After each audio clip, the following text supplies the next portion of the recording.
بسم اللہ الرحمن الرحیم۔ السلام علیکم ناظرین، آج ایک مختصر واقعے کے ساتھ حاضر ہوا ہوں۔ امید کرتا ہوں آپ کو یہ واقعہ پسند آئے گا، اور اللہ پاک سے دعا ہے کہ اس واقعے کو ہمارے لیے باعث ہدایت بنائے، آمین۔ جب حضرت قطب الدین بختیار کاکی کی وفات ہوئی تو علاقے میں کوہرام مچ گیا۔ جنازہ تیار ہوا، ایک بڑے میدان میں جنازہ پڑھنے کے لیے لایا گیا۔ انسانوں کا ایک سمندر تھا جو حد نگاہ تک نظر آتا تھا۔ جو جنازے کے لیے حاضر ہوا، یوں معلوم ہوتا تھا ایک بکھرے ہوئے دریا کی مانند یہ مجمع ہے۔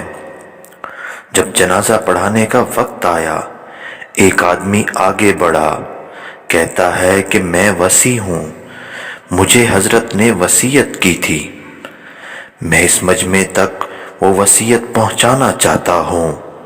مجمع خاموش ہو گیا۔ وصیت کیا تھی؟ خواجہ قطب الدین بختیار کاکی نے یہ وصیت کی کہ میرا جنازہ وہ پڑھائے جس کے اندر 4 خوبیاں ہوں۔ پہلی خوبی یہ ہے کہ زندگی میں اس کی تکبیر اولیٰ کبھی قضا نہ ہوئی ہو۔ دوسری شرط، اس کی تہجد کی نماز کبھی قضا نہ ہوئی ہو۔ تیسری بات یہ ہے کہ اس نے غیر محرم پر کبھی بھی بری نظر نہ ڈالی ہو۔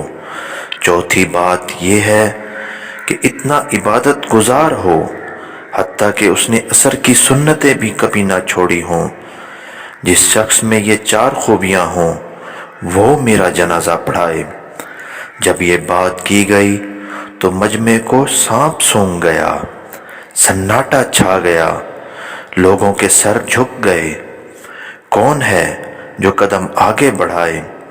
کافی دیر ہو گئی، حتیٰ کہ ایک شخص روتا ہوا آگے بڑھا، حضرت قطب الدین بختیار کاکی کے جنازے کے قریب آیا، جنازے سے چادر ہٹائی اور کہا، قطب الدین، آپ خود تو فوت ہو گئے لیکن مجھے رسوا کر دیا۔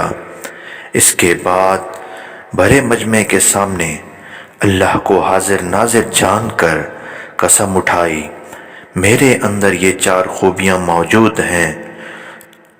لوگوں نے دیکھا یہ وقت کا بادشاہ شمس الدین التمش تھا۔